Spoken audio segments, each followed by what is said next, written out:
अमन का जीवन एक सर्द, वीरान रात से बिखरना शुरू हुआ। शहर की चकाचौंध और आवाजों के बाहर एक हवेली के पिछवाड़े, काले जूते लटकाए हुए बिजली के तार और वहां से घिरी हुई एक धुंधली नदी। उसी रात उसकी जिंदगी के सबसे खौफनाक अध्याय की शुरुआत तांत्रिक भैरवनाथ के यंत्र मंत्र से हुई। अमन लंबे समय से अलका के प्यार में डूबा था। एक तरफे उम्मीदें और लगातार नाकाम कोशिशें, जिसे पाने की सनक उसके पूरे वजूद को गहराई तक खोखला कर रही थी। एक शाम जब अलका ने अमन को साफ शब्दों में मना कर दिया, उसके भीतर कुछ टूट सा गया। दोस्तों ने समझाया, रिश्तेदारों ने परवाह की, लेकिन उसकी आंखों में बसी अलका की मुस्कान और उसके इनकार का डर उसे किसी आम इंसान की तरह चैन से नहीं जीने देता। तभी किसी ने उसे सलाह दी, बाहर बस्ती के आखिरी छोर पर एक तांत्रिक है, भैरवनाथ। वो अगर चाहे तो किसी को भी कुछ भी वश में कर सकता है। उसकी साधना वहां हर रात चलती है। अमन पहली बार भैरवनाथ के पास गया, कांपते हुए कदमों के साथ। धुएं, राख और मांस की एक गंध हवेली के आंगन में तैर रही थी। भैरवनाथ, लंबे सफेद बाल, गेरुए वस्त्र, लाल बिंदी और आंखों में एक तेज डरावनी चमक। उसके कंधे पर उल्टा त्रिशूल और पैरों के पास जली हुई मासूम सी गुड़िया। अमन ने अपनी परेशानी बताई। अलका, उसका प्यार, उसका टूटना, उसका पागलपन। और भैरवनाथ सब कुछ सुनते हुए धीमे धीमे हंसता रहा। मंत्र है, लेकिन इसका असर उलटा भी हो सकता है। जो साधना को सही नहीं कर पाता, उसे उसका परिणाम भी भुगतना होता है। अमन के लिए बस उस एक मौका की तलाश थी। तांत्रिक ने काल भैरव का मंत्र उसे सिखाया। अमावस्या की रात, काले उड़द, कनेर के फूल और उसकी प्रेमिका की फोटो।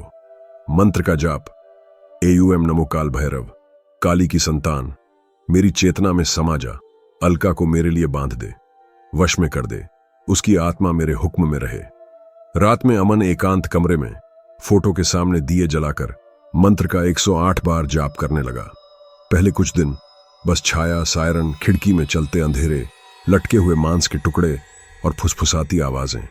अलका की तस्वीर देखता तो उसकी आंखों में गहरा डर, दर्द और बेजान इंसानियत महसूस होती। तीसरे हफ्ते की रात, अमावस्या, पूरी हवेली काले घनघोर बादलों से ढकी। कमरे की दीवारों पर रक्त रंगी चित्र उभरने लगे। अमन को अपनी परछाई डराने लगी। अचानक अलका की फोटो गिर गई और वह तस्वीर में नहीं बल्कि खुद उसी कमरे के कोने में खड़ी थी। सफेद साड़ी, बिखरे बाल, सूनी आंखें और जमीन पर गुमसुम खून की धार। अब मैं कभी नहीं जाऊंगी अमन, तुमने जो किया उसका परिणाम यही है। अमन चीख कर भागना चाहता था, लेकिन उसका शरीर जड़ हो गया। अलका की आत्मा ने जैसे उसकी आत्मा को जकड़ लिया। अगले दिन अमन भोजन करते समय अपनी गर्दन के पास किसी के सांस लेने की परछाई महसूस करता। हर रात अलका की आत्मा उसके सपनों में आती, उसे जलती भट्टियों के बीच खींचती, उसकी हड्डियों के बीच दर्द भर देती। अमन पागल होने लगा। एक महीने बाद उसके दोस्तों ने देखा कि अमन गहरी आंखों, बेहोश चाल और लहू के धब्बों के साथ हवेली के आंगन में बैठा था। आसपास के लोग कहते, उसने तांत्रिक का मंत्र उलटा करवा लिया, उसकी आत्मा अब उसी के पीछे है।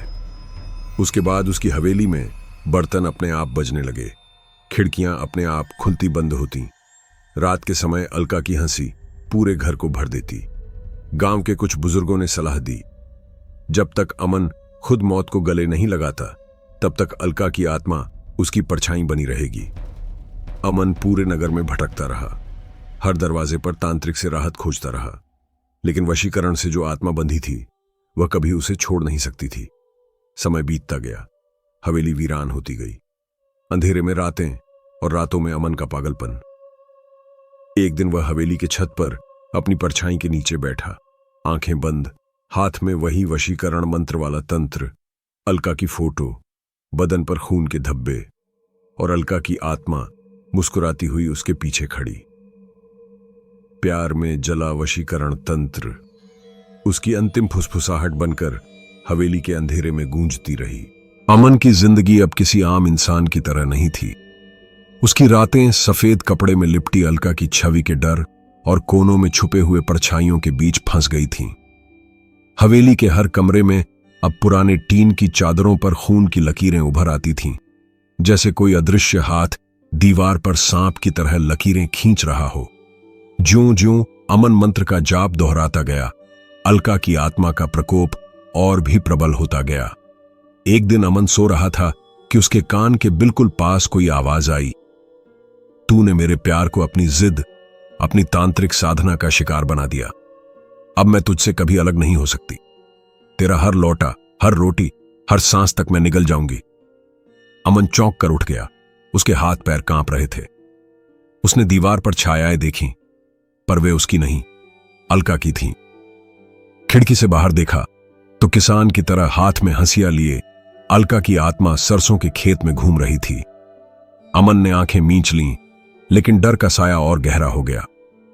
गांव वालों ने अब अमन से दूरी बनानी शुरू कर दी थी। कोई उसके घर के पास नहीं जाता, न छोटे छोटे बच्चे उसके आंगन में पतंग उड़ाते। उसका दोस्त विक्रम एक रात शराब के नशे में उसके घर गया, दरवाजा ठोंकने लगा, लेकिन भीतर से सिर्फ अलका की हंसी आई।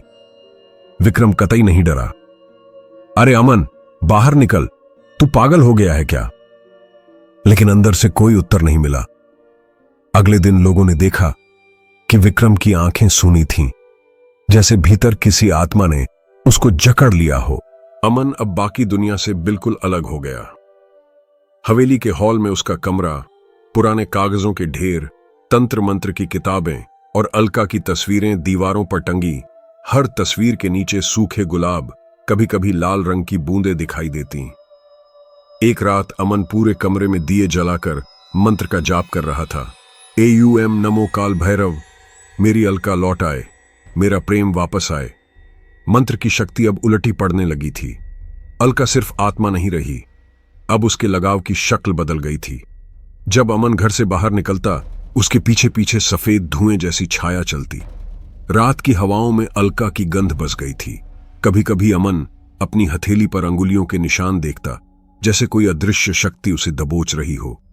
उसके पिताजी, बूढ़े बेबस थके हुए, कहते, बेटा, प्यार मजबूरी नहीं है, ये तांत्रिक उपाय अच्छा नहीं, वो आत्मा तुझे मार देगी। पर अमन सुनता ही नहीं था। अब उसका वजूद पूरी तरह आदतों, तंत्र मंत्र और एक तरफा प्यार के जहर से भर गया था। गांव के पुजारी ने सलाह दी, इस हवेली में जैसे शाप है, यहां किसी ने पहले भी वशीकरण किया था, उसका विनाश आज तक यहां गूंज रहा है। अमन ने उनसे पूछने की कोशिश की, क्या यह सच है? क्या कोई मुझे इस श्राप से बचा सकता है?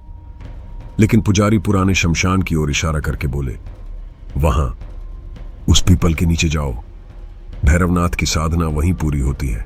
एक रात अमन ब्लैक रंग की चादर ओढ़कर, काले उड़द की थैली और अलका की फोटो लेकर पीपल के पेड़ तक पहुंचा। वहां हवा में मांस की गंध, राख उड़ रही थी। मंत्र का जाप हुआ, एयूएम नमो काल भैरव, मेरी चेतना को मुक्त कर, तुझसे विनती है। लेकिन नतीजा उल्टा हुआ। पेड़ से काले धुएं सी लटकी आत्माएं निकल आईं। उनमें से अलका सबसे आगे थी। आंखों में जलन, होठों पर खून और आवाज में बेहद सर्दी। अमन, अब तुझे सिर्फ एक रास्ता दिखता है, या तो तू मुझे मुक्त कर दे, या तेरी आत्मा मेरे हाथों नृत्य करती रहेगी। अमन भागता रहा।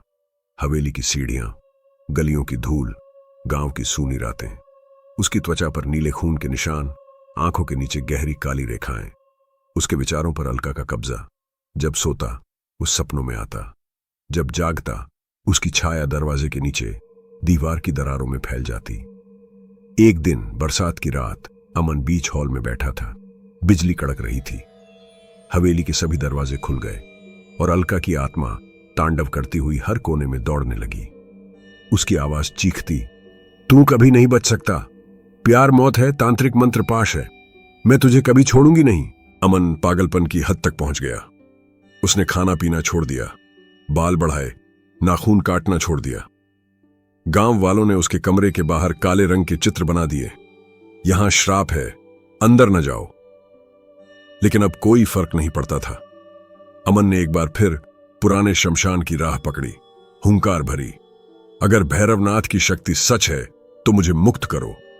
लेकिन जब उसने तंत्र मंत्र की किताबों को खोला, हर पन्ने से अलका की हंसी गूंजती, तू मुझे मार नहीं सकता, मैं तुझे तांत्रिक की गलती के लिए हमेशा सजा दूंगी। अब अमन आत्मा की अधीनता में था।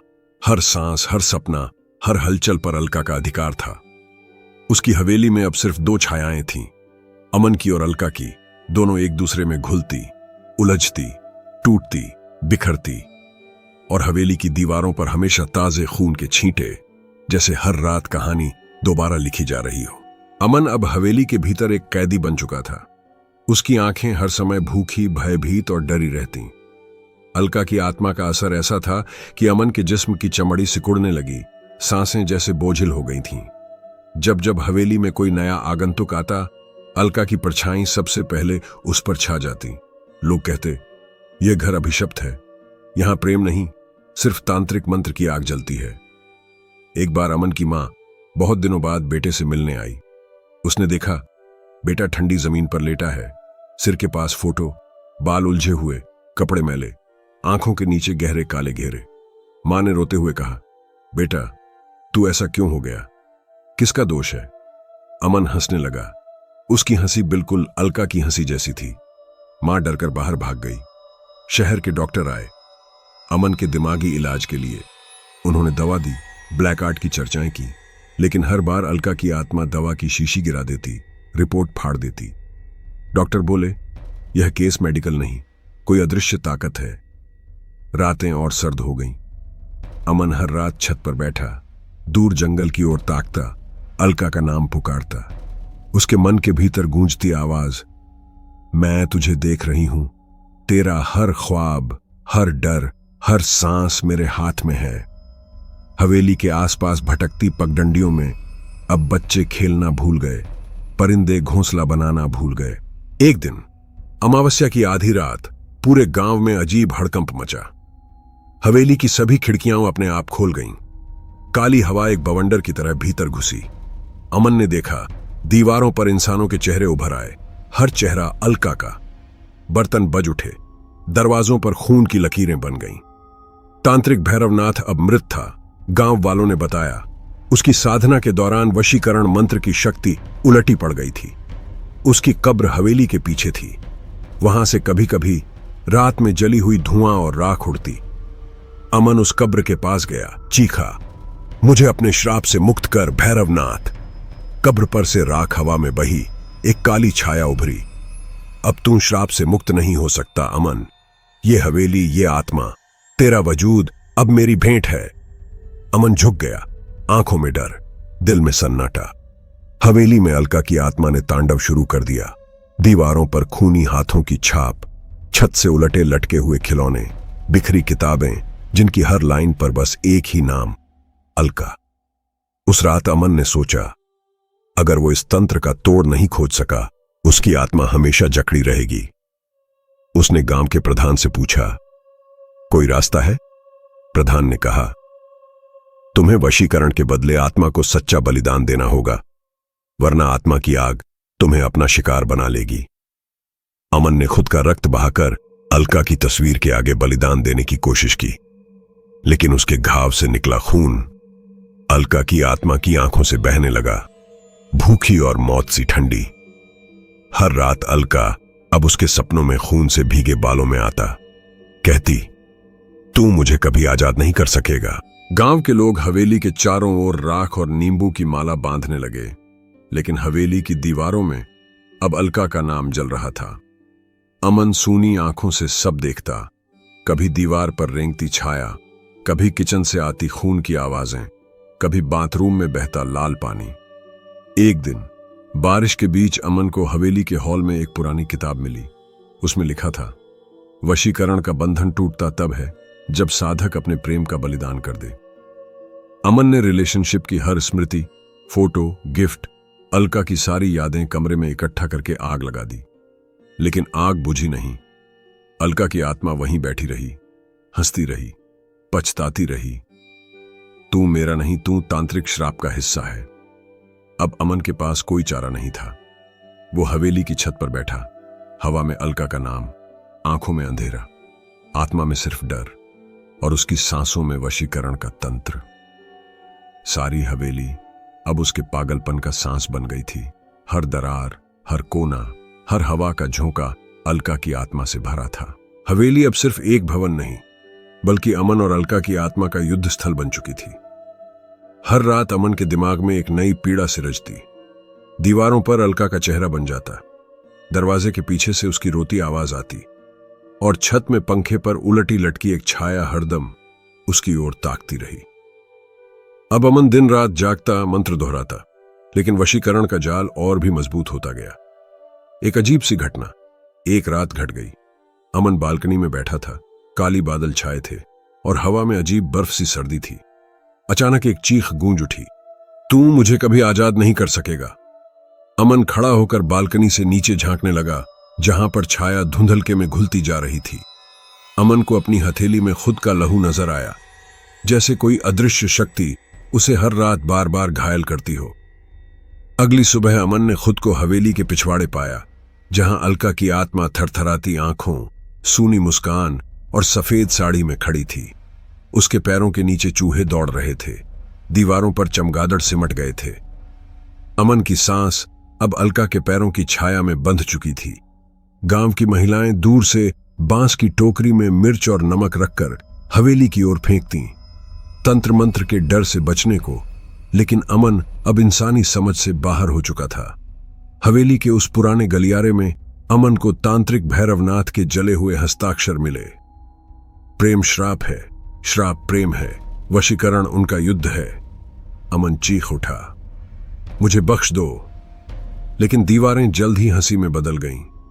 खिड़कियां अपने आप बंद होने लगीं और बरामदे में साएं दौड़ते भागते रहे।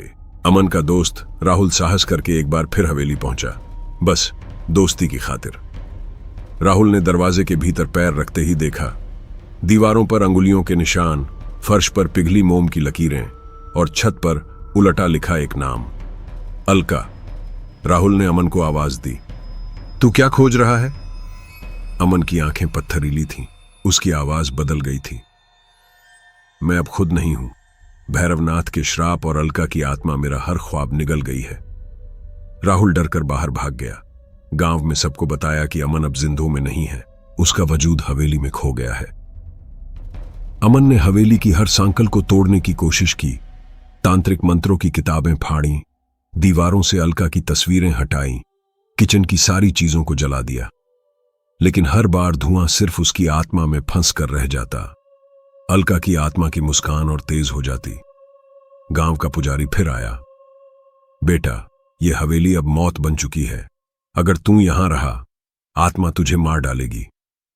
लेकिन अमन हंस पड़ा, अब तो आत्मा ही मेरा वजूद है। एक दिन अमन ने खुद को हवेली के सबसे पुराने कमरे में पाया। वहां राख की मोटी परत, तंत्र मंत्र के पुराने यंत्र और फर्श पर लाल रंग की जड़ी। अमन ने राख उठाई, माथे पर लगाया, फुसफुसाते हुए, अलका, तू मुझे छोड़ क्यों नहीं देती? लेकिन जवाब बस एक था, कांच के शीशे में दिखता उसका अक्स, जिसमें अलका की आत्मा अब बैठी थी। अब हवेली सिर्फ अमन और अलका का नहीं, बल्कि भैरवनाथ के श्राप, तांत्रिक अभ्यास और सैकड़ों भूली बिसरी आत्माओं का पनाहगाह बन चुकी थी। जब अमन सोता, आत्माएं उस पर फड़फड़ाती, जागता तो दीवारों में ढंसी परछाइयां मुस्कुराती। अमन की आवाज अब उसकी नहीं थी, उसका अस्तित्व तंत्र मंत्र की जंजीरों में बंध चुका था। कहानी का अंत कहीं दूर था।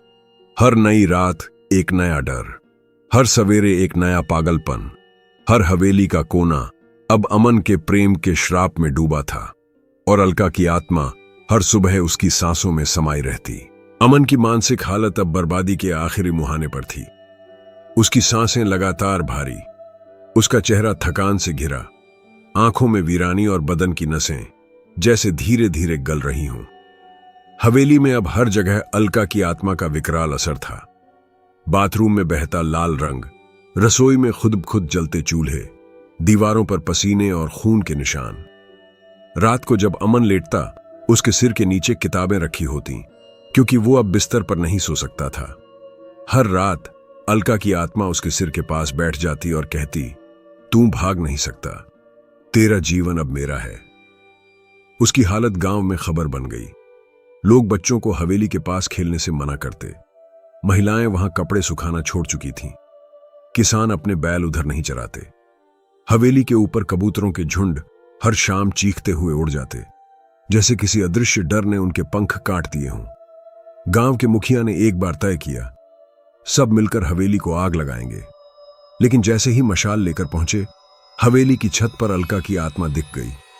साड़ी खून से सनी, बाल बिखरे, चेहरा पर झड़दार मुस्कान। लोग डरकर पीछे हट गए। कुछ की तो रात में मौत हो गई।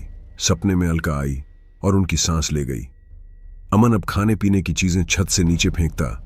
पुराने रेडियो पर रात रात भर तंत्र मंत्र की आवाज चलती। कभी कभी वो चिल्ला कर कहता, मुझे छूट चाहिए। पर जवाब आता कांच के गिलासों के टूटने की आवाज में, बर्तन खुद से गिरकर फर्श पर लुढ़कते, हवा का झोंका दरवाजा बंद करता और अलका की आत्मा हर बार और ताकतवर हो जाती। एक यंत्र अमन ने खुद बनाया, भैरवनाथ की पुरानी किताबों से। उसमें उसने अपना खून, अलका की तस्वीर और जलती अगरबत्तियां लगाईं। मंत्रोच्चारण शुरू किया, AUM नमो काल भैरव भूतात्मा रक्ष करो, तांत्रिक श्राप का तोड़ डश दो। लेकिन मंत्र के पलटते ही अमन के आसपास दीवारें हिलने लगीं। हवेली की नींव कांप गई और अलका की आत्मा एक जीवित आग में बदल गई। अब अमन कमरे से बाहर नहीं निकलता। कब्र के पास बैठा जहां भैरवनाथ की राख थी, उसने प्रार्थना की। लेकिन अलका की आत्मा ने उसकी गर्दन पकड़ डिडियाच ली, आंखों में ज्वाला भर दी। तू मेरे साथ किया गया वशीकरण कभी नहीं खत्म कर सकेगा। तू मर जाएगा, पर मैं तेरे हर जन्म में लौटूंगी। गांव के सबसे बुजुर्ग तांत्रिक ने अमन की सिचुएशन देखी। वो बोले, तांत्रिक श्राप ऐसे नहीं जाता। आत्मा को तभी मुक्ति मिलती है जब प्रेमी अपनी ही वजूद से मुक्त हो जाए, अपनी इच्छाओं का बलिदान दे और हवेली में आखिरी दीपक बुझ जाए। अमन ने सोचा, काश अलका एक बार लौट जाए, उसका चेहरा आखिरी बार देख लूं। लेकिन जब उसने आंखें खोली, अलका अब उसकी आत्मा में समा गई थी। अमन दिन ब दिन मिटता गया। अब उसकी पहचान सिर्फ हवेली की दीवारों पर लटकती, खून से बने नामों के बीच पाई जाती थी। कोई उसे मिलने आता, उसकी रगों में अलका की आत्मा समा जाती, उसकी आवाज में तांत्रिक गूंज दिखती। अमन कभी मुस्कुराता तो वह मुस्कान अलका की होती। हवेली अब गांव की सबसे बड़ी डरावनी जगह बन चुकी थी। रात को हर तरफ अजीब सी चीख, कभी कभी तेज हवा के साथ किसी के रोने की आवाज आती। अमन अब खुद भी नहीं जानता कि कब उसकी आत्मा, कब अलका की आत्मा, सब एक हो गए थे। अमन की पहचान अब हवेली के अंधेरे और अलका की आत्मा में पूरी तरह डूब चुकी थी। दिन और रात का कोई फर्क नहीं बचा था। हर पल डर की फिसलती छाया बन गई थी। अमन ने एक बार फिर कोशिश की इस श्राप से निकलने की। प्याज के छिलकों का धागा लेकर रात भर आंखें बंद किए मंत्रों का जाप करता रहा। लेकिन सुबह होते होते उसके चारों तरफ सिर्फ राख और उलझी टेढ़ी रेखाएं रह जाती। उसकी सांस अब अलका की हंसी में टूट जाती। हवेली के बरामदे में हर रात कोई नई परछाई जन्म लेती। चूहे, छिपकलियां, कौएं सब डर कर घर के बाहर भाग जाते और अमन अकेले खुद ही खुद से लड़ता हुआ। उसने तंत्र मंत्र के कई तोड़ आजमाए, चिलगोझे, नींबू, जलाई हुई लकड़ी, हर बार विफल। उसकी हड्डियों में अब आग सी जलती थी। बिस्तर पर लेटने की कोशिश करता तो उस पर उलटी लटकती अलका की आत्मा बैठ जाती, उसका सिर धकेलने लगती। गांव में एक खबर फैल गई।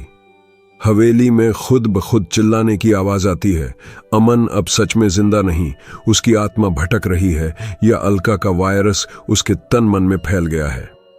कुछ लोग जर्नलिस्ट बनकर वीडियो शूट करने आए। जैसे ही कैमरा हवेली के दरवाजे के भीतर गया, उसमें सिर्फ एक सफेद साड़ी, बिखरे बाल और जदगद चेहरा दिखा। आनन फानन में कैमरा टूट गया और पत्रकार उलटे पांव भाग गए। अगले दिन उनके शरीर पर नीले निशान, आंखों में काले घेरे, सब गांव में अफवाह बन गई। अमन की हालत और गिरती गई। उसकी आंखें अब खून जैसी लाल, नाखून बड़े, बोली बदल गई और चेहरे पर वह मुस्कान ठहर गई जो अलका की आत्मा लिए घूमती थी। हवेली के बाहर बारिश की सूखी खिड़कियों पर हर रात तांत्रिक शब्द उभरते, प्रेम श्राप है, श्राप प्रेम है। अमन ने एक रात खुद की कलाई काट ली, लेकिन खून भी अब हल्का काला हो चुका था। मोहल्ले के जानकार ने हवेली के बाहर भूत भगाने की विद्या आजमाई, लेकिन जैसे ही नींबू तोड़ा उसमें से खून टपकने लगा। मिर्ची जलाने पर धुआं घर के भीतर नहीं, बाहर फूट पड़ा। गांव की सारी बकरियां हवेली की ओर भाग गईं और बाहर काले रंग के फूल उग आए। एक बार अमन के बचपन का दोस्त रघु अपनी जिंदगी की बात करने आया। दोस्ती की बातें, पुरानी यादें। जैसे ही उसने अमन के कंधे पर हाथ रखा, अलका की आत्मा गुस्से से लाल होकर फर्श पर पिघल गई। अगले ही पल रघु की आवाज गुम हो गई। उसकी आंखें एकदम वीरान और दूसरे ही दिन उसकी तस्वीर कहीं खो गई। अब अमन को ना भूख लगती ना प्यास, बस एक ही चाह, अलका की आत्मा उसे किसी तरह माफ कर दे। वो रातों में हवेली के शीशे के आगे बैठता और आईने में उसे सिर्फ अलका का चेहरा दिखता। कभी कभी रोशनी में उसकी परछाई भी गायब हो जाती, जैसे उसकी आत्मा अब इस दुनिया में नहीं। हवेली अब हर सर्द रात जिंदा लाशों का कब्रिस्तान बन गई थी। मेहमान आते आते डरकर लौट जाते, दरवाजे में धुएं की सी झलक दिखती और हर आवाज ग्लूम में ढंस जाती। एक बार अमन ने तांत्रिक ग्रंथों की आखिरी लाइन पढ़ी, श्राप टूटा तो आत्मा आजाद, लेकिन प्यारे में जो बिछड़ गया उसकी आत्मा तुम्हारे भीतर जिंदा रहेगी। अमन खुद से फुसफुसाता, शायद यही सजा है, वही सत्य है। कहानी अब उसी अंधेरे में बहती रही। हवेली की दीवारों पर चिल्लाती चीखें, अमन की खोई चेतना, अलका की आत्मा का भयंकर तांडव और रात दिन का बेजान संघर्ष।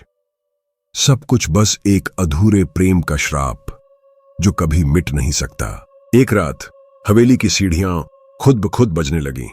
अमन ने महसूस किया कि कोई अदृश्य शक्ति उसकी ओर बढ़ रही है।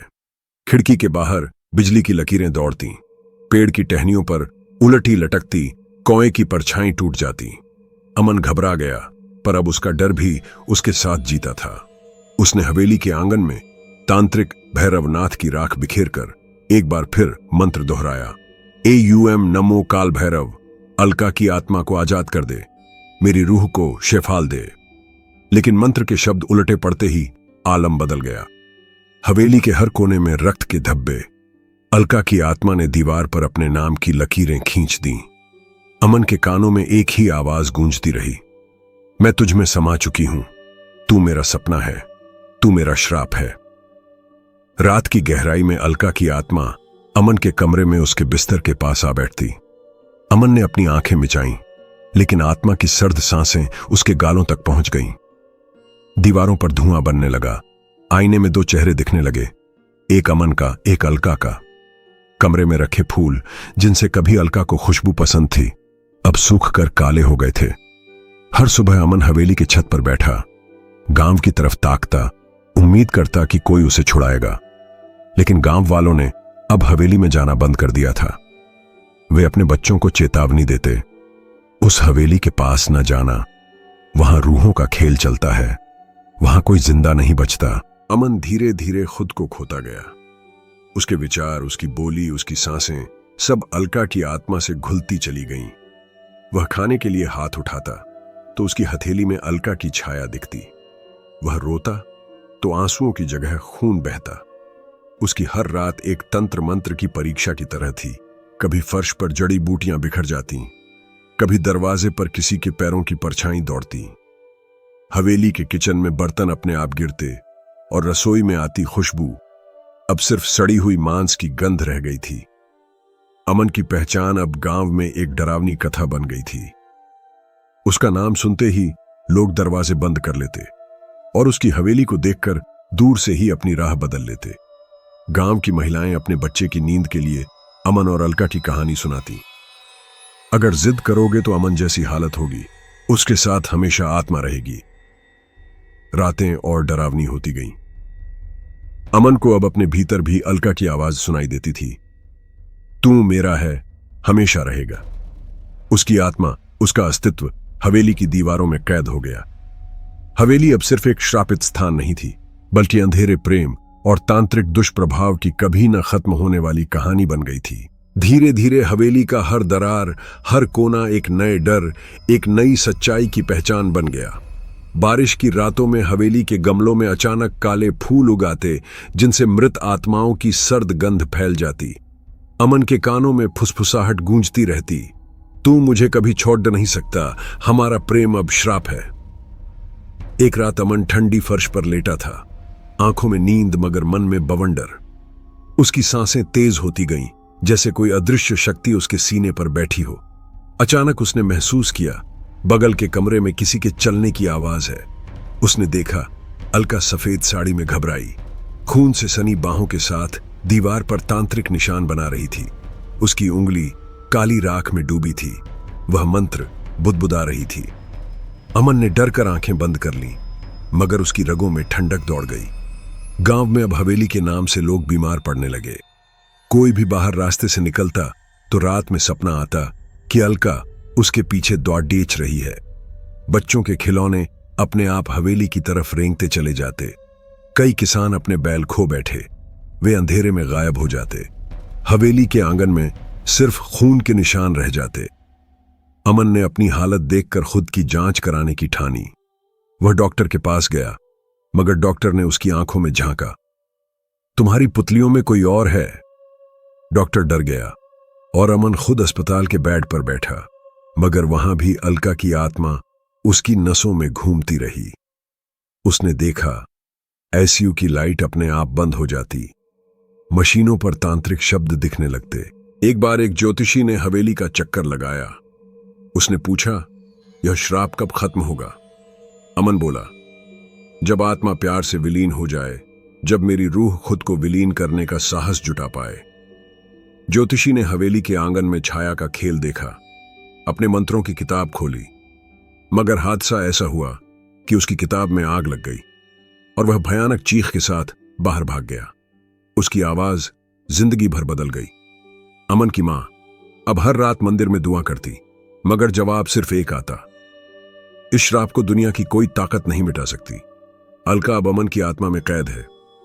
वह हवेली में बार बार बेटे को पुकारती, मगर अमन अब एक परछाई, एक पैहम डर बन चुका था।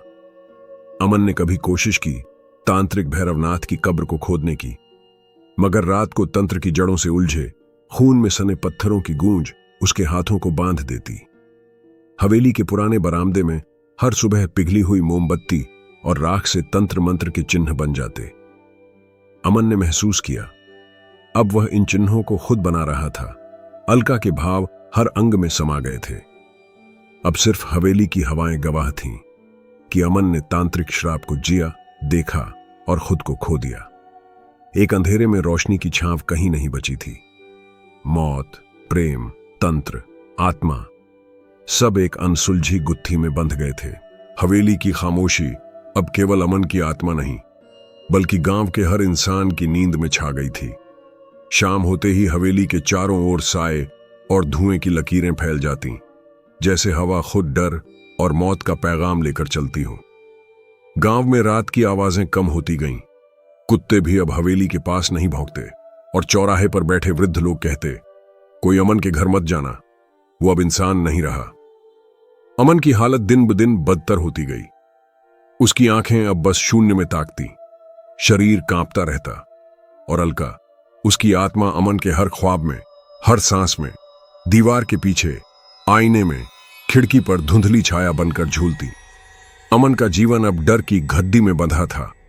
हर रात एक किस्सा बन जाती और हर सुबह वह किस्सा और गहरा हो जाता। एक दिन गांव में एक रम्या नाम की लड़की आई। उसने सुना कि हवेली श्रापित है, लेकिन वह वशीकरण की सच्चाई जानना चाहती थी। उसने अमन से बात की कोशिश की, लेकिन अमन ने उसकी ओर देखा तो उसकी आंखों में खुद अलका की परछाई झलक गई। अमन ने फुसफुसाया, यह प्रेम नहीं, श्राप है, लौट जा। मगर रम्या जिद्दी थी। वह हवेली के भीतर गई। उसकी चीखें हवेली की दीवारों में गूंजने लगीं। बाहर आए तो माथे पर तांत्रिक निशान, ओठों पर जंगल की धूल। उसके बाद वह गांव में कई रातों तक बिना बोले घूमती रही। चेहरा डर का गवाह बन गया। वहीं अमन अब पुरानी हवेली के तहखाने में रहने लगा था। वहां तांत्रिक भैरवनाथ की पुरानी किताबें, राख, उलझे हुए बाल, टूटी हुई तस्वीरें और फर्श में जड़ी तंत्र मंत्र की लकीरें एकत्र होती रहती। रात को जब हवेली की छत पर बिजली कड़कती, तहखाने में अलका की आत्मा जोर से चीखती, मेरा वजूद तुझ में समा गया है, तू कभी आजाद नहीं होगा। गांव के पुजारी ने एक दिन अमन को देखा।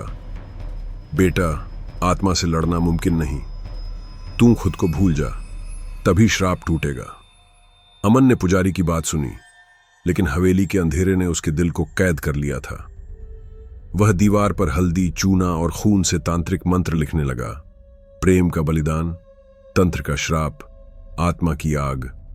अमन की मां हर रात मंदिर जाकर पूजा करती, चिट्ठियां भगवान को लिखती, लेकिन जवाब सिर्फ हवेली की दीवारों में गूंजता। यह श्राप अब अमर है। रात की एक भयानक बरसात में अमन हवेली की छत पर बैठा था। बिजली की चमक में उसकी परछाई एकदम अलग जानवर की तरह नजर आती। हवेली के चारों ओर सांप, बिल्ली, कौए इकट्ठा हो गए। सब अलका की आत्मा को देख डरने लगे। अमन ने फर्श की धूल में अपनी उंगलियों से अलका का नाम लिखा और उसकी आंखों से खून जैसा आंसू टपकने लगा।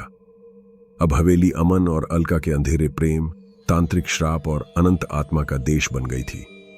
कोई बाहर से देखे तो बस वीरान दीवारें, सड़ी गंध और हर कोने में खामोशी की आग जलती दिखे। वो घर जिसकी दीवारें कभी मोहब्बत के रंग से सजी थीं, अब श्राप, डर और आत्मा के चीत्कार से भरा था। एक रात हवेली की सबसे गहरी कोठरी में अमन अकेला बैठा था। बाहर हवाओं में कराहट थी, भीतर छत पर चलते हुए कदमों की आवाज, जैसे कोई अदृश्य ताकत दीवारों को नोच रही हो। अमन ने महसूस किया जैसे उसकी सांसें किसी बोझ के नीचे दबती जा रही हैं। अलका की आत्मा अब सिर्फ डर नहीं, बल्कि हर दर्द का शासन बन चुकी थी। दीवारों पर उभरते चेहरे कभी रोते, कभी मुस्कुराते, कभी बुरी तरह चीखते। अमन बार बार खुद को समझाने की कोशिश करता, यह सिर्फ मेरा वहम है, यह आत्मा नहीं है। लेकिन जैसे ही आंखें बंद करता, सपनों में रक्त, छायाएं, उलझी उंगलियां, खंडहर में गूंजती कदमों की आवाज उसे फिर पागल बना देती। हवेली के बाहर अब हर पेड़ सूखने लगा था। एक रात गांव के बच्चों ने देखा, पेड़ों की टहनियों पर उल्टी लटकती सफेद साड़ी और बिखरे बाल दिखने लगे। सारे बच्चे डर के मारे रोने लगे। गांव में अफवाह फैल गई कि आत्मा अब अमन के वजूद से आगे हवेली के हर कोने में फैल गई है। अमन ने एक बार कपड़े बदलकर गांव के बाहर जाने की कोशिश की, पर जैसे ही कदम बाहर रखे, हवा में अलका की हंसी गूंजी, खुद को खींचती, पांवों को जकड़ती, आंखों के नीचे गहरे काले घेरे भरती। वह बेबस होकर हवेली के गेट पर गिर पड़ा। रात भर वहीं पड़ा रहा। गांव के लोग दूर से बस उसकी चीख सुनते रहे। अब हवेली के हर कमरे में तंत्र मंत्र की परछाइयां थीं। अमन ने अलका की छाया से बचने के लिए हर चीज उजाड़ दी, तस्वीरें फाड़ी, दीवारों पर जली हुई अगरबत्ती और राख लगाई, तांत्रिक मंत्रों की किताबें जला दी, मगर हर बार अलका का नाम फिर से दीवार पर खुद ब खुद उभर आता। एक दिन अमन ने अपनी बचपन की डायरी खोली।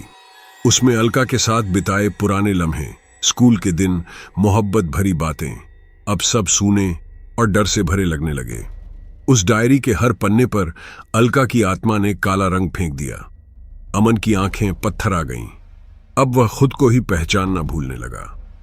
हवेली में अब सिर्फ दो आवाजें थीं, एक अमन की चुप्पी, दूसरा अलका की हंसी और तंत्र मंत्र का क्रूर संकल्प।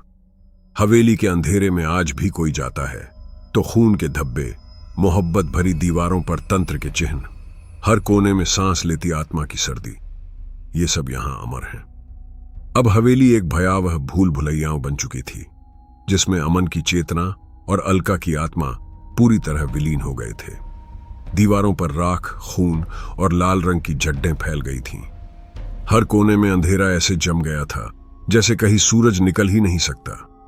रातें आती तो दरवाजों की सांकलें अपने आप बज उठती, खिड़कियों पर काली तितलियां टकराती और छत पर हर वक्त कोई चलता रहता था। अमन की यादें अब उसकी अपनी नहीं रहीं, वे अलका की आत्मा में गूंध गई थी। जब वह बचपन की कोई घटना याद करने की कोशिश करता तो दिमाग में सिर्फ डर और चीखें गूंजती। उसकी आंखों के नीचे नीली नसें दिखने लगीं, बाल पूरी तरह सफेद हो गए और चेहरे की चमदधी धीरे धीरे झुर्रीदार होने लगी। हर रात उसे ऐसा लगता जैसे उसकी रीढ़ पर कोई बर्फ की लकीर खींचता हो। हवेली के आसपास अब पेड़ भी सड़ने लगे थे, पक्षी डर की वजह से आसपास फटकते नहीं। बच्चे दूर से पत्थर फेंकते, लेकिन पत्थर खुद खुद हवेली की ओर खींचते चले जाते, जैसे कोई अदृश्य चुंबक जमीन के भीतर छुपा हो। अमन इन सबको देखता, मगर उसकी अगल बगल अब अलका की परछाई सदा मौजूद रहती। एक रात सर्दी इतनी बढ़ गई कि अमन को लगा खून जमने को है। उसने चादर ओढ़ी, लेकिन चादर से छेड़छाड़ करती अलका की आत्मा बार बार उसके पैर पकड़ने लगी। जब अमन चीखता, हवेली पूरी रात गूंजती रहती और सुबह तक दीवारों पर खून जम जाता था। अमन ने गांव के पुराने पुजारी को चिट्ठी लिखी, मुझे बचाओ, ये आत्मा अब मेरी सांसें रोक रही है। पुजारी ने उत्तर दिया, बेटा, श्राप को मिटाना तुझसे बाहर है।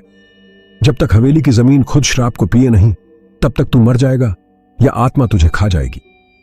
इसी तरह अमन ने हर रात हवेली के अंधेरे गलियारों में दौड़ लगाई, मगर छोर कभी नहीं मिला। किचन, बाथरूम, तहखाना, हर जगह सड़ी हुई गंध, धुंधली परछाई और मौत की एहसास थी। अलका अब सिर्फ आत्मा ही नहीं, बल्कि अमन के जीवन का चेहरा बन चुकी थी। गांव में हर रात हवेली की ओर देखने की हिम्मत किसी में नहीं थी। लोग रात को दरवाजे की सांकल बंद कर लेते, बच्चे बिस्तर पर रोते रहते। हवेली की दीवारों पर पुरानी तस्वीरें अब खौफनाक शक्लें ले चुकी थीं। अलका की मुस्कान हर कमरे में जिंदा थी। आखिरकार अमन ने खुद अपने वजूद को भूलना शुरू किया। उसकी हर सांस, हर विचार, हर एहसास अलका की आत्मा की धड़कन में बदल गया। अब जीवित लाश और आत्मा की लड़ाई नहीं रही, श्राप सच में अमर हो गया था। अमन की हवेली अब सच में एक जीवित श्राप बन गई थी। बाहर से देखने पर यह एक टूटी फूटी इमारत थी, लेकिन उसके भीतर अंधेरे में जिंदा रहती थीं सैकड़ों चीखें और आत्मा की सर्द हवा। अमन हर रात अपनी आंखें बंद करता, लेकिन सपनों में खिड़की के बाहर बर्फ सी सफेदी, पेड़ों पर लटकती परछाई, कमरे के अंदर फैलती राख और दीवारों पर तांत्रिक शब्द। प्रेम कभी खत्म नहीं होता, श्राप कभी मरता नहीं। आसपास के किसान अब रात में अपने खेत छोड़ जाने लगे थे। कोई वहां फसल बोने का साहस नहीं करता था। हवेली के सबसे पुराने बरामदे में चूहों ने बिल बना लिया, लेकिन उन चूहों के शरीर पर भी अब लाल निशान थे, जैसे वे भी आत्मा के असर में आ गए हों। हवेली के फर्श पर बिखरे फूल आग की तरह काले पड़ गए थे। अमन अब खुद को जवान नहीं, सिर्फ एक जीती चमद्दी की लाश महसूस करता। उसकी हर सांस लंबी और भारी लगती। उसे पीने का मन करता, पर गला सूखा पड़ता। उसकी रीढ़ में जबरदस्त कंपकंपी दौड़ती, मगर इस सब के बावजूद अलका की आत्मा दिन ब दिन ताकतवर होती रही। अब वो सिर्फ रात में नहीं, दिन में भी अमन के पीछे चलती। कभी उसके बगल में बैठ जाती, कभी उसके बालों में अंगुलियां फेरती, कभी आईने के भीतर हंसती रह जाती। गांव में कई बार लोग कोशिश करते कि हवेली को गिराकर जला दिया जाए, पर जैसे ही मजदूर दीवार छूते, उंगलियों में नीला खून निकल आता, औजार टूट जाते और कोई बेहोश हो जाता। एक बार गांव के प्रधान ने शादी की वर्षगांठ पर बच्चा हवेली में छोड़ा। बच्चा गायब हो गया और हवेली के पीछे के जंगल में ने पेड़ पर उलटा लटकता मिल गया। उस दिन से पूरे गांव में खामोशी फैल गई। अमन अब हवेली में सिर्फ एक पुराना ब्लैक कोट पहनकर घूमता था। दीवारों पर बनी लकीरों को घूरता, उनमें तांत्रिक मंत्र तलाशता। क्या श्राप का तोड़ है? मगर जवाब हर बार सिर्फ अलका की आत्मा हंसी में देती, तुझे कभी मुक्ति नहीं मिलेगी। दिवाली की रात जब सब घर दीप जलाते, हवेली में कोई दीप नहीं जलता था। अलका की आत्मा उस रात हवेली की छत पर चिल्लाती, प्रेम के नाम का दीपक बुझा दो, तभी शायद पिघलूं। अमन ने एक जलता दीपक हवेली के सबसे अंधेरे कोने में रखा, लेकिन दीप अंत तक बुझता ही रहा। अमन की मां, वृद्ध और असहाय, अब मंदिर भी नहीं जाती थी। वो हर रात खिड़की के पास बैठकर बेटे का इंतजार करती, मगर जिसे वो बेटा समझती थी, वो अब सिर्फ आत्मा और डर का पुतला बन चुका था। हवेली के पीछे की काली झील में हर सुबह पानी में चेहरा देखने की हिम्मत किसी में नहीं थी। कोई देखता तो अपने चेहरे में ओठों पर खून, आंखों में मौत पाता। अब हवेली अमन और अलका की आत्मा का नहीं, गांव की कलेक्टिव मेमोरी, कलेक्टिव फियर और कलेक्टिव कर्स बन चुकी थी। हवेली अब मृत्यु और प्रेम के तंत्र का शिविर बन गई थी। आलम यह था कि अमन के शरीर पर हर रात नीले उभार, जलन और बर्फीली धड़कनें दौड़ती। आईने में दिखता चेहरा कब अमन का रहता, कब अलका की आत्मा का बन जाता, खुद अमन नहीं जानता था। हर सुबह वह भूल जाता कि बीती रात क्या हुआ, कौन सी आवाज ने उसकी नींद तोड़ी, कौन सा डर उसकी रगों में समाया। एक रात अमन ने दीवारों पर उभरती छवि देखी। अलका खून से सनी साड़ी पहने, हाथों में टूटी तांत्रिक किताबें, आंखों में क्रोध। उसकी पुकार गूंजती रही, तू मेरा वजूद है, तू मुझसे कभी दूर नहीं जा सकेगा। फिर हवेली के दरवाजे खुले और हर कोने से राख, धुएं और उलझे चीखों की आवाजें गूंजने लगीं। फर्श पर घिसटती परछाई, कमरे में सिर झुकाए बैठी आत्मा, बर्तन खुद से गिरते और टकराते। गांव के लोग अब हवेली के पास से गुजरते भी डरते थे। चौराहे पर कोई हवेली की चर्चा छेड़ देता तो लोग ओझा बुला लेते, लेकिन ओझा भी हवेली के भीतर गया। उसके शरीर पर भी तांत्रिक निशान आ गए और 3 रात बाद उसकी मौत हो गई। उस दिन से सब जानते थे कि अब हवेली का डर गांव का ही नहीं, मिट्टी की नसों में बहता श्राप बन गया है। अमन ने खुद को कमरे में बंद कर लिया। ऊंचे स्वर में तांत्रिक मंत्र दोहराता, समाप्त करो, मुक्ति दे दो। लेकिन हवेली में धुआं घेरा था। कमरे के भीतर अलका की मुस्कान और गूंजी चीख हर शब्द को निगल जाती। दीवार पर अमन ने अपनी उंगलियों से राख में लिखा, श्राप अमर है। बरसात से हवेली के चारों ओर कीचड़ और गंध फैल गई थी। रात को बारिश होती तो नाली का पानी दीवार में घुस जाता और अगले दिन दीवारें और खून से भरी लगती। गांव में किसी की भी मौत होती, हवेली के पीछे चुपचाप शव जाता और लौटते वक्त लोगों की आंखों में डर बैठ जाता। हम सब अगला अमन है। वहीं अमन की मां अब बिल्कुल चुप हो चुकी थी। उसने हर पूजा, हर उपाय आजमाया, लेकिन हवेली ने उसकी रुलाई भी निगल ली। अब वह खिड़की पर बैठी बस हवेली के अंधेरे को ताकती रहती। कभी साड़ी की ओट से माथा पोंछती, कभी अदृश्य छाया के संग फुसफुसाती, अमन तू कहां है? अमन की चेतना और अलका की आत्मा अब एक हो चुके थे।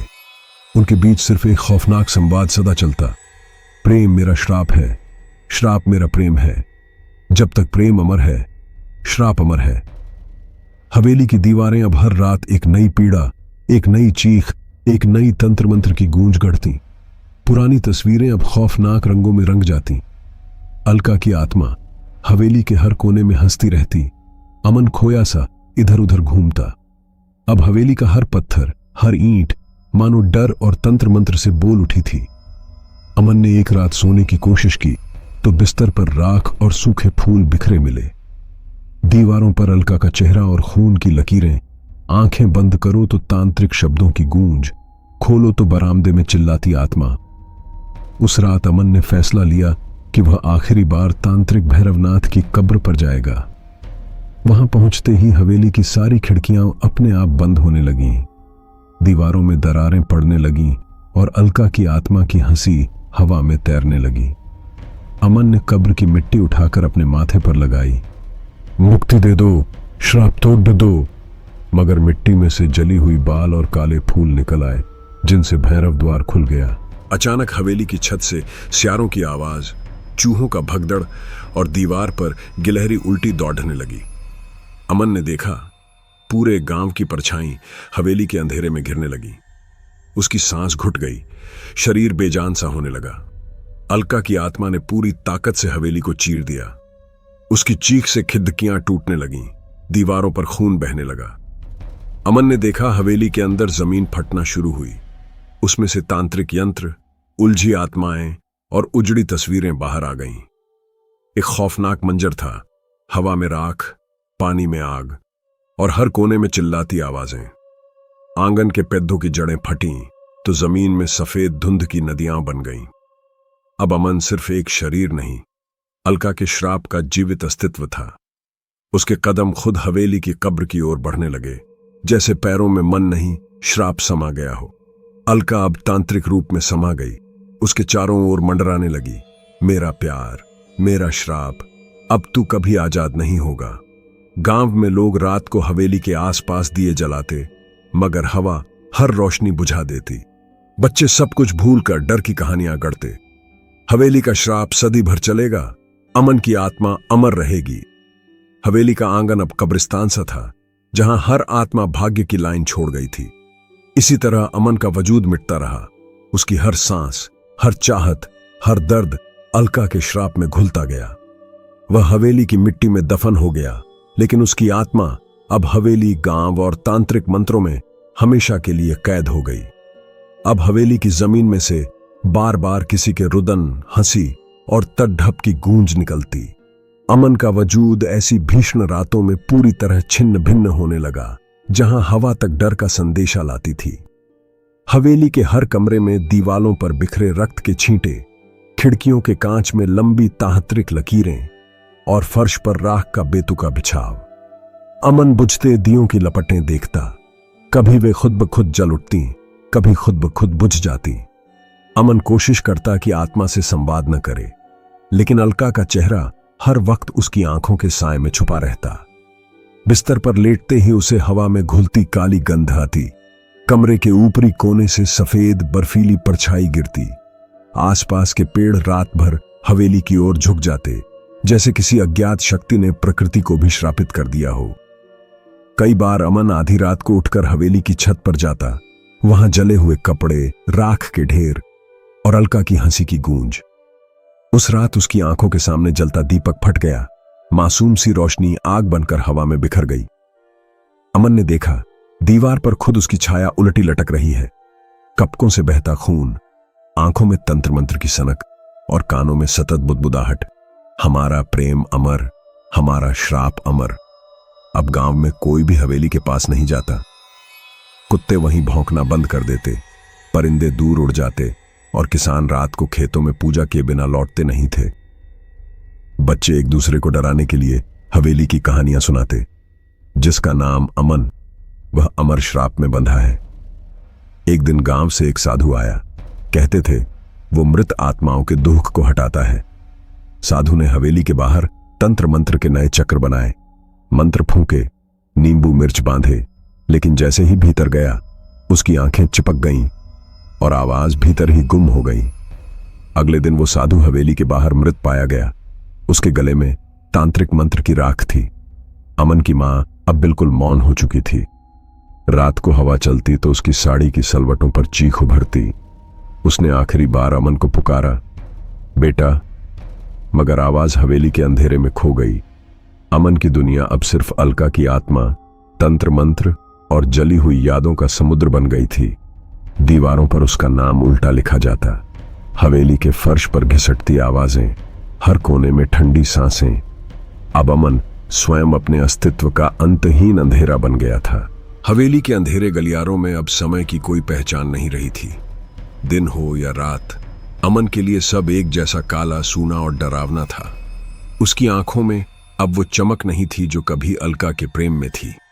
अब सिर्फ खोखलाहट, थकान और एक अजीब सी बेचैनी थी।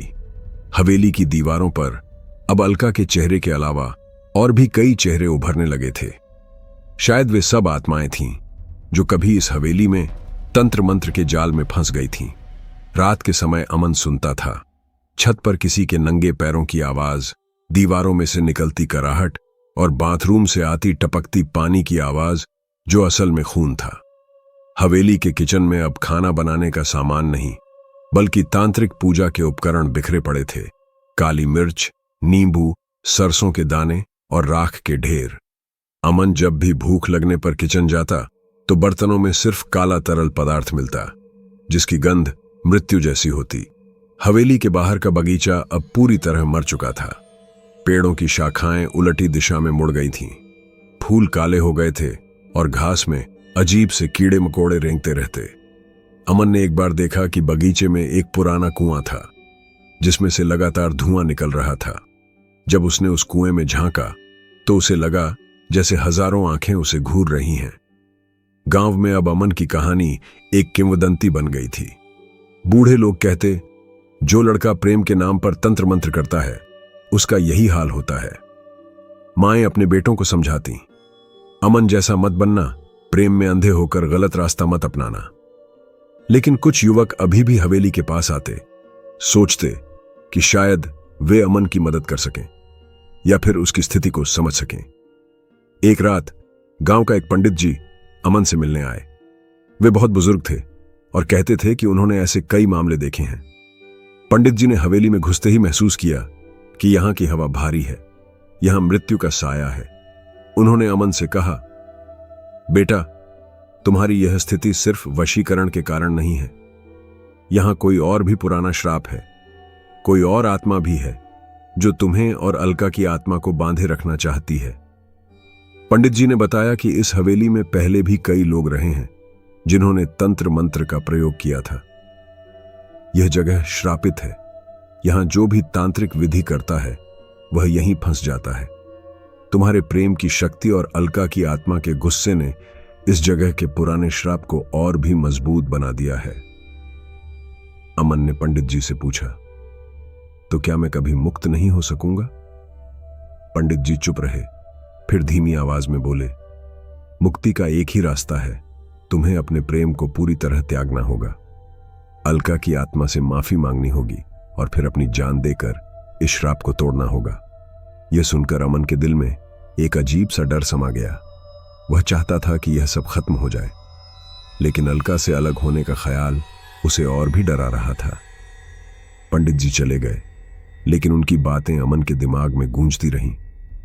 उसी रात अलका की आत्मा पहले से कहीं ज्यादा गुस्से में दिखी। वह चीखती हुई अमन से कहने लगी, तू मुझे छोड़ना चाहता है? तू भूल गया है कि तूने ही मुझे इस हालत में डाला है? अब तुझे मेरे साथ हमेशा रहना होगा। हवेली की सारी खिड़कियां एक साथ खुल गईं और तेज हवा चलने लगी। अमन को लगा जैसे कोई उसे घसीट रहा है। हवेली में अब अमन की जिंदगी एक ऐसे दुष्चक्र में फंस गई थी जहां हर दिन नई पीड़ा, नया डर और नया तंत्र उसका इंतजार करता था। अलका की आत्मा का गुस्सा दिन ब दिन बढ़ता जा रहा था। वह अब सिर्फ रात में नहीं बल्कि दिन में भी अमन को सताती रहती। जब अमन खाना खाने की कोशिश करता तो खाना उसके मुंह में राख में बदल जाता। जब वह पानी पीता तो उसे खून का स्वाद आता। हवेली के हर कमरे में अब तांत्रिक गंध भर गई थी। जली हुई अगरबत्ती, सूखे फूल और मृत पशुओं की गंध। एक रात अमन ने महसूस किया कि हवेली में सिर्फ अलका की आत्मा नहीं है, कोई और भी है, कोई बहुत पुराना, बहुत ताकतवर और बहुत क्रूर। जब वह तहखाने में गया तो उसे दीवार पर कुछ पुराने चित्र दिखे। उन चित्रों में एक औरत थी जिसकी आंखें बिल्कुल अलका जैसी थीं, लेकिन चेहरा अलग था। नीचे संस्कृत में कुछ लिखा था जिसे अमन नहीं पढ़ सकता था। अगले दिन जब अमन ने गांव के पुराने पुस्तकालय से एक पंडित को बुलाया तो उसने बताया कि यह चित्र राधिका नाम की एक औरत का है जो 100 साल पहले इसी हवेली में रहती थी। राधिका भी किसी के प्रेम में पड़ी थी और उसने भी वशीकरण का प्रयोग किया था, लेकिन जब वह असफल हुई तो उसने आत्महत्या कर ली। उसकी आत्मा तब से इस हवेली में भटक रही है और जो भी यहां वशीकरण करता है वह उसे अपने जाल में फंसा लेती है। राधिका की आत्मा अलका की आत्मा को भड़का रही है, पंडित ने समझाया। वह चाहती है कि यह हवेली हमेशा श्रापित रहे। जब तक राधिका को मुक्ति नहीं मिलती तब तक न तो अलका की आत्मा शांत होगी और न ही तुम्हें छुटकारा मिलेगा। अमन ने पूछा कि राधिका को कैसे मुक्ति दी जा सकती है। पंडित ने बताया कि राधिका का प्रेम भी अधूरा रह गया था और वह चाहती है कि कोई उसके प्रेम को पूरा करे, लेकिन यह बहुत खतरनाक है। पंडित ने चेतावनी दी, अगर तुमने राधिका की आत्मा से संपर्क किया तो तुम और भी गहरे जाल में फंस सकते हो। फिर भी अमन ने फैसला किया कि वह राधिका से मिलेगा। उस रात उसने तहखाने में जाकर राधिका के चित्र के सामने दिया जलाया और उससे बात करने की कोशिश की। राधिका, मैं जानता हूं कि तुम यहां हो। मैं तुम्हारी मदद करना चाहता हूं। बस अलका को शांति दे दो। अचानक कमरे का तापमान गिर गया और हवा में एक मधुर आवाज गूंजी, अमन, तू वही गलती कर रहा है जो मैंने की थी। प्रेम कोई खेल नहीं है कि तंत्र मंत्र से जीता जा सके, लेकिन अब जब तूने शुरुआत कर दी है तो अंत भी तुझे ही करना होगा। राधिका की आत्मा धीरे धीरे अमन के सामने प्रकट हुई। वह बहुत सुंदर थी, लेकिन उसकी आंखों में गहरा दुख था। मैं 100 साल से इस हवेली में कैद हूं। मेरा प्रेम, मेरा दुख, मेरा गुस्सा सब यहीं बंद है। अलका की आत्मा मेरे दुख से प्रभावित होकर और भी क्रूर हो गई है। अमन ने पूछा, तो मैं क्या करूं? कैसे तुम दोनों को मुक्ति दिलाऊं? राधिका ने कहा, तुझे इस हवेली के नीचे छुपे हुए तांत्रिक यंत्र को नष्ट करना होगा। वही यंत्र है जो हम सभी आत्माओं को यहां बांधे रखता है, लेकिन यह काम बहुत खतरनाक है। यंत्र के पास जाते ही सारी नकारात्मक शक्तियां तुझ पर हमला करेंगी। अमन का दिल जोर से धड़कने लगा। वह जानता था कि यह उसकी आखिरी उम्मीद है। अगर वह इस यंत्र को नष्ट कर दे तो शायद सब कुछ सामान्य हो जाए, लेकिन साथ ही उसे डर भी लग रहा था कि कहीं यह कोशिश उसकी जान न ले ले। अमन का दिल कंपकंपी से भर उठा, लेकिन पंडित की सलाह और राधिका की आत्मा का आग्रह उसे आगे बढ़ा रहा था। हवेली की तहखाने की गहराई में अब उसे हर रात एक नया डर, एक नई फुसफुसाहट और आत्माओं की अनदेखी सेनाएं महसूस होने लगी थीं। राधिका के बताए स्थान पर जाने की सोचते ही उसकी सांसें फूल जातीं, लेकिन मुक्ति के लालच ने उसे हिम्मत दी। एक रात अमन ने खुद को लाल धागे, राख और काले कागज के घोल से डीडे छंक लिया। हाथ में पुराने तंत्र मंत्र की पुस्तक और मां का दिया छोटा सा तावीज था। हवेली के तहखाने का दरवाजा खुलते ही एक झोंके में जली हुई चटाइयां, सड़ी लकड़ियां और गूंजती कोलाहल से उसकी हड्डियां तक कांप उठीं। वहां अंधेरे के बीच एक दीवार पर गड़ा एक तांत्रिक यंत्र लगा था। लोहे के घुमावदार छल्ले, खोपड़ी की छायाएं और उसमें रेखांकित रक्तिम तांत्रिक चिन्ह। यंत्र के पास पहुंचने पर हवेली का तापमान गिर गया। हवा में एकदम सर्दी और भारीपन फैल गया। राधिका की आत्मा ने फुसफुसाया, यह अंतिम परीक्षा है। जब तक यंत्र टूटेगा नहीं, सब आत्माएं तुम में ही समा जाएंगी। हल्की सी चूक तुम्हें हवेली की मिट्टी में बदल देगी। तभी अलका की आत्मा पूरी ताकत से प्रकट हुई। उसके बाल उलझे, नाखून कैद करने को बढ़े और आंखों में जलती लाल आग। उसने अमन को झटकना चाहा। तू मुझे भूलने की भूल करने जा रहा है अमन। अमन कांपते हाथों से तांत्रिक ग्रंथ पढ़ने लगा। एयूएम नमो मृत्यु तंत्राय, बंधन विनाशिनी, चेतना मुक्ति संकल्पाय। जैसे जैसे मंत्र चलता गया, हवेली में तूफान उठ खड़ा हुआ। दीवारों से खून बहने लगा, छतों से आत्माओं की चीख, काले धुएं के गुच्छे यंत्र के चारों ओर घूमने लगे। अमन ने मां का तावीज लोहे के यंत्र पर रखा, हाथ से खून गिराया। मुझे मुक्ति चाहिए, सबका श्राप समाप्त हो। हवा और तेज हुई, यंत्र का छल्ला टूटने लगा। राधिका और अलका की आत्माएं क्रमशः चीख रही थीं। एक मुक्ति चाहती थी, दूसरी अमन को पकड़ना चाहती थी। परंतु जैसे जैसे मंत्र मजबूत होता गया, यंत्र में दरारें पड़ गईं। अलका की आत्मा अमन पर टूट पड़ी, उसकी गर्दन पर बर्फीली छुअन। तू मेरा था, मेरा रहेगा। लेकिन अमन ने अंतिम बार, प्रेम का त्याग, श्राप का अंत, यही मेरी मुक्ति है, चिल्लाकर मंत्र दोहराया। यंत्र एक क्रूर आवाज के साथ टूट गया। उसी पल हवेली की दीवारें हिल उठीं, खिड़कियां टकराने लगीं और एक जबरदस्त विस्फोट सा हुआ। सारे आत्माओं की चीख मंदिर की घंटी जैसी गूंज उठी। राधिका की आत्मा हवा में गुल हो गई। उसके चेहरे पर पहली बार सुकून का भाव था। अलका की आत्मा ने अमन की आंखों में देखा, एक आंसू बहा और उसकी छाया दीवार में समा गई। हवेली का अंधकार धीरे धीरे छंटा। दीवारों पर खून की जगह अब राख दिखने लगी। छतों पर परछाई की बजाय हल्की रोशनी उतर आई। गांव के बच्चों को आश्चर्य हुआ कि अब हवेली की चार दीवारी में डर नहीं, बल्कि शांति का आभास है। अमन टूटे हुए फर्श पर गिर गया। उसकी सांस हल्की, आंखें बंद, चेहरे पर गहरा सुकून। मुक्ति के इस क्षण ने हवेली के 100 साल पुराने श्राप को आखिरकार मिटा दिया। अमन अब बस शांति में खो गया। 7 जन्मों के बंधन, प्रेम, तंत्र मंत्र और डर को छोड़ हवेली की मिट्टी में अमर होकर समा गया। अमन की आखिरी सांस के साथ हवेली में एक गहरी खामोशी छा गई। तांत्रिक यंत्र के टूटने से जो विस्फोट हुआ था, उसके बाद सब कुछ शांत हो गया था। अमन का शरीर तहखाने की फर्श पर निर्जीव पड़ा था, लेकिन उसके चेहरे पर पहली बार सुकून की झलक थी। वे काले घेरे, वो डर भरी आंखें, वो कांपते होंठ, सब शांत हो गए थे। हवेली की दीवारों से अब खून की लकीरें गायब हो गई थीं।